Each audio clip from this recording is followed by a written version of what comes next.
نبی پاک صلی اللہ تعالی علیہ وسلم نے یوں بیٹھے بیٹھے ایک دن صحابہ سے فرمایا یار روز نہ بیٹھے رہا کرو، وقفے سے ملا کرو۔ کچھ لوگ زیادہ ساتھ رہنے لگتے ہیں تو ادب نہیں نہ رہتا، ان کو احساس نہیں ہوتا کہ میں کیا کر رہا ہوں۔ تو نبی کریم صلی اللہ تعالی علیہ وسلم نے صحابہ کے مجمع پہ نظر ڈال کے فرمایا، حضور فرمانے لگے روز نہ ملا کرو، وقفے سے ملنے سے محبت بڑھتی ہے۔ حضرت صدیق اکبر بھی مجمع میں بیٹھے تھے، وہ بھی 3 نمازوں میں نہ آئے تو پیچھے ہی نماز پڑھ کے چلے گئے۔ ایک روایت ہے عصر مغرب عشاء، اور دوسری جگہ لکھا کہ نہیں ظہر عصر مغرب تھی، پیچھے نماز پڑھی چلے گئے، پھر عصر پڑھی چلے گئے، پھر مغرب پڑھی، اور حضور نے زہر کے بعد حضرت انس بن مالک سے پوچھا ابو بکر نہیں آئے؟ پھر عصر کے بعد پوچھا ابو بکر نہیں آئے؟ پھر مغرب کے بعد پوچھا ابو بکر نہیں آئے؟ تو حضرت انس بن مالک کہتے میں بھی حیران تھا کہ وہ نماز تو پڑھ کے گئے ہیں، اور حضور کا طریقہ تھا کہ سلام پھیر کے پیچھے دیکھتے تھے، تو حضور نے دیکھ لیا، پھر بھی 3 دفعہ پوچھا کہ وہ آئے نہیں؟ سمجھے میری بات کو؟ حضور فرما رہے ہیں نماز پڑھنے تو ساری دنیا ہی آتی ہے، وہ تو اسپیشل آیا کرتا تھا، وہ آیا نہیں؟ آئے نہیں جناب صدیق اکبر؟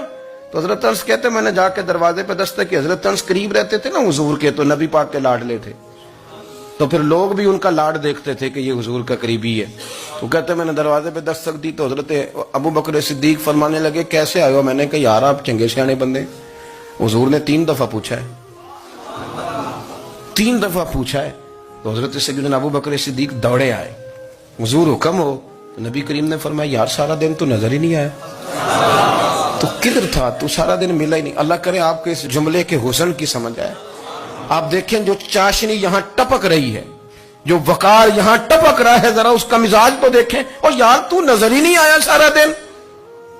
تو حضرت صدیق اکبر کہتے ہیں کوئی بات بھی نہیں تھی پر میں رو پڑا۔ میں نے کہا حضور آپ نے تو فرمایا تھا کہ ذرا وقفے سے ملا کرو، محبت بڑھتی ہے۔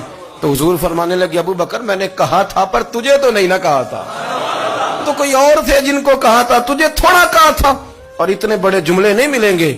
رسول کریم فرمانے لگے تو یہیں رہا کر، تو رہتا ہے تو میرا دل لگا رہتا ہے، یہیں رہا کر، میرے پاس رہا، تو نہ جایا کر یار، تو ادھر ہی رہا۔ او پانی پر نہ سہیلیاں رنگا رنگ کڑے، او سجنوں اسی تے پریا اس دا جانیے جس دا توڑ چڑھے۔